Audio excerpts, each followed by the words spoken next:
नमस्कार. वैद्य श्रीप्रसाद बावडेकर यांच्या यूट्यूब चॅनलवर आपलं स्वागत आहे. आयुर्वेदाने आहारातल्या अनेक घटकद्रव्यांपासून औषधं करण्याच्या कृती दिलेल्या आहेत. त्या आपल्याला घरच्या घरी करता येतात, आपल्या रोजच्या जीवनात खूप उपयोगी आहेत. यामध्ये आपण सध्या पाहत आहोत आयुर्वेदीय पानके. आज आपण पाहणार आहोत महाळुंगाचं पानक. महाळुंग हे लिंबाच्या जातीचे एक फळ आहे. मोसंब्या एवढं किंवा त्याहीपेक्षा मोठं असतं. हे फळ आपल्याला भाद्रपद महिन्यामध्ये मिळतं. या फळाचा रस काढून ठेवावा आणि टिकवून ठेवा. याचं सरबत कसं करायचं पाहूया. महाळुंगाचा रस 1 कप, पाणी 2 कप, साखर 1 कप, मिरे 2, भीमसेनी कापूर चवीपुरता चिमूटभर. महाळुंगाचा रस आपण घेऊयात.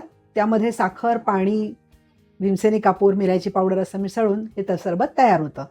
हे सरबत अतिशय चविष्ट लागतं. याचा वासही खूप सुंदर येतो. महाळुंगाचं पानक उत्तम पाचक आहे. सर्व प्रकारच्या अजीर्णामध्ये महाळुंगाचं पानक हे उपयोगी आहे. आता अजीर्ण वेगवेगळ्या कारणांनी होतं. कधी जेवण जास्त झाल्यामुळे होतं, कधी आग्रहाचं जेवल्यामुळे होतं, कधी शिळं अन्न खाल्ल्यामुळे सुद्धा अजीर्ण होतं. ह्या प्रकारच्या अजीर्णामध्ये पोटाला तडस लागते, पोट घट्ट होतं, वात अडकून पडतो. हा वर पण सरकत नाही, खाली पण सरकत नाही. या वातामुळे छातीमध्ये, पोटामध्ये चमका येतात, गडाबडा लोळावंसं वाटतं.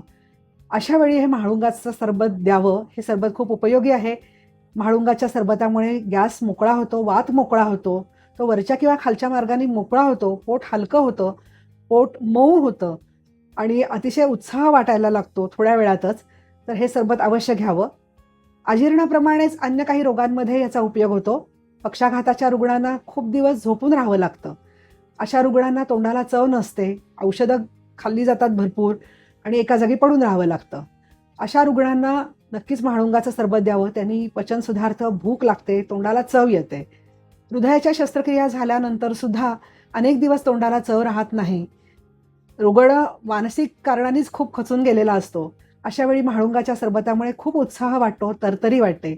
महाळुंगाच्या सरबताचे असे अनेक उपयोग आहेत.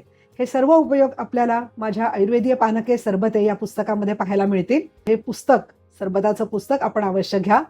आमचं यूट्यूब चॅनल सबस्क्राईब करा. या चॅनलवर आपल्याला यापुढे सुद्धा अनेक आयुर्वेदीय आहार औषधं बघायला मिळणार आहेत. यूट्यूब चॅनलला आमच्या नक्की भेट द्या आणि हे पानक कसं वाटतं हे आम्हाला कळवा. धन्यवाद.